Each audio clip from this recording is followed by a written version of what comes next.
नमस्कार मेरे प्यारे YouTube के दोस्तों, कैसे हैं आप लोग। उम्मीद करता हूं कि अच्छे ही होंगे।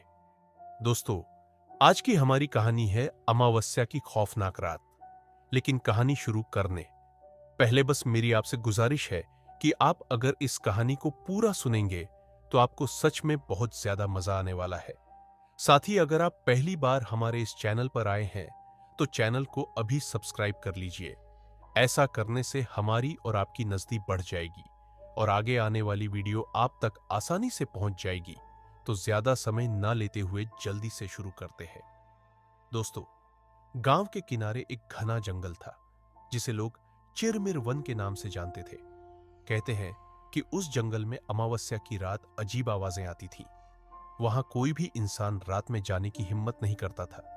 लेकिन रघु, गांव का एक जवान लड़का, इन कहानियों पर यकीन नहीं करता था। एक अमावस्या की रात गांव के दोस्तों के साथ बातचीत के दौरान रघु ने सबके सामने चुनौती दी। अगर मैं इस रात चिरमिर वन में जाकर वापस आ जाऊं तो तुम सबको मुझे मानना पड़ेगा। दोस्तों ने उसे रोका, पर रघु ने उनकी एक न सुनी। रघु ने एक लाठी, एक लालटेन और अपना छोटा चाकू लेकर जंगल की ओर रुख किया। जैसे ही उसने जंगल में कदम रखा, उसे हवा की सिहरन महसूस हुई।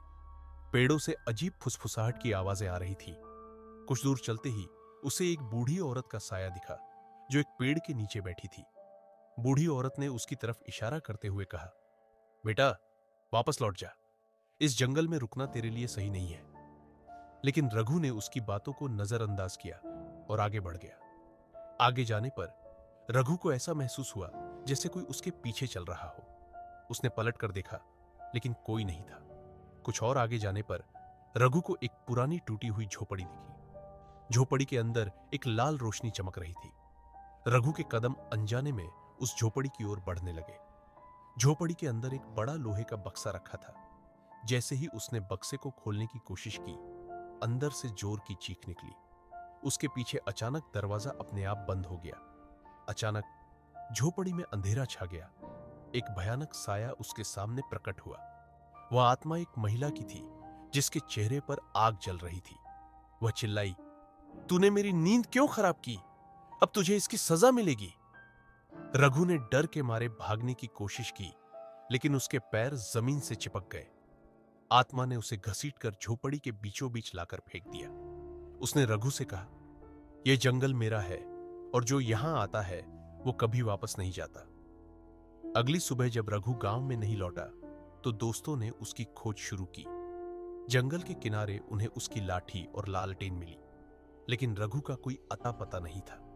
कहते हैं कि आज भी चिरमिर वन में अमावस्या की रात रघु की चीखें सुनाई देती हैं। लोग बताते हैं कि रघु उस आत्मा के बंधन में फंस चुका है और कभी वापस नहीं आ सका।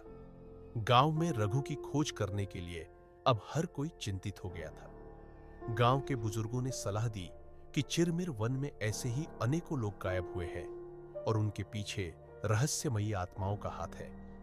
मगर रघु के सबसे करीबी दोस्त सूरज ने ठान लिया कि वह रघु को वापस लेकर आएगा।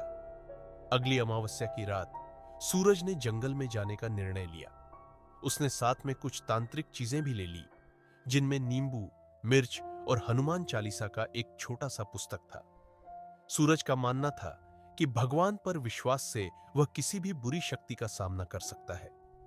जंगल में कदम रखते ही सूरज को ठंड महसूस हुई। हालांकि रात गर्मियों की थी। पेड़ों पर उल्टे चमगादड़ लटके हुए थे और उनकी आंखें चमक रही थी। सूरज ने मन ही मन हनुमान चालीसा का पाठ शुरू कर दिया।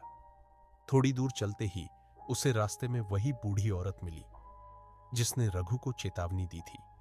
उसने सूरज से कहा, तू भी लौट जा, यहां सिर्फ मौत तेरा इंतजार कर रही है। लेकिन सूरज ने हिम्मत नहीं हारी और आगे बढ़ता रहा। कुछ देर बाद सूरज उस झोपड़ी के पास पहुंचा जहां रघु गायब हुआ था। झोपड़ी पहले से ज्यादा भयानक लग रही थी। सूरज ने अपने साहस को मजबूत किया और अंदर घुस गया। झोपड़ी के अंदर एक बड़ा शीशा लगा हुआ था। सूरज ने उसमें झांका तो उसे अपना प्रतिबिंब नजर नहीं आया, बल्कि उसमें रघु चीखते हुए दिखाई दिया। अचानक झोपड़ी में से वही आत्मा प्रकट हुई जिसने रघु को पकड़ लिया था। आत्मा ने कहा, यह जंगल मेरा है और कोई इसे छोड़कर नहीं जा सकता।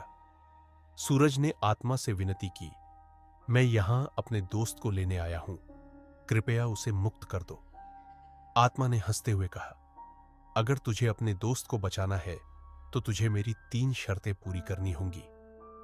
आत्मा की पहली शर्त थी कि सूरज को जंगल के बीच में स्थित पुराने कुएं से काले पानी का एक लोटा भरकर लाना होगा। दूसरी शर्त थी कि उसे जंगल के सबसे ऊंचे पेड़ पर चढ़कर वहां से एक काली चिड़िया के पंख लाने होंगे। तीसरी और अंतिम शर्त थी कि उसे सूरज उगने से पहले झोपड़ी वापस आना होगा। सूरज ने पहला काम शुरू किया। कुएं तक पहुंचना आसान नहीं था, क्योंकि रास्ते में सांप और बिच्छू रास्ता रोके खड़े थे। लेकिन सूरज ने हिम्मत से काम लिया और किसी तरह काले पानी का लोटा भर लाया। दूसरी शर्त के लिए सूरज को जंगल के सबसे ऊंचे पेड़ पर चढ़ना पड़ा। वहां ऊपर तेज हवाएं चल रही थीं और ऐसा लग रहा था जैसे कोई उसे नीचे गिराना चाहता हो। लेकिन सूरज ने चिड़िया के पंख किसी तरह हासिल कर ली। सूरज समय रहते झोपड़ी वापस आ गया। आत्मा ने दोनों चीजें देखकर उसे बधाई दी। लेकिन जब सूरज ने तीसरी शर्त पूछी तो आत्मा चुप हो गई। अचानक वह जोर से चिल्लाई और गायब हो गई। जैसे ही आत्मा गायब हुई, रघु बेहोश अवस्था में झोपड़ी के कोने से मिला। सूरज उसे उठाकर गांव वापस ले आया। गांव में सभी ने सूरज की बहादुरी की तारीफ की। बाद में गांव के तांत्रिक ने बताया कि आत्मा एक पिशाचनी थी, जिसे उसकी अपनी लालच ने इस जंगल में बांध दिया था। सूरज की हिम्मत और विश्वास ने जंगल को इस श्राप से मुक्त कर दिया।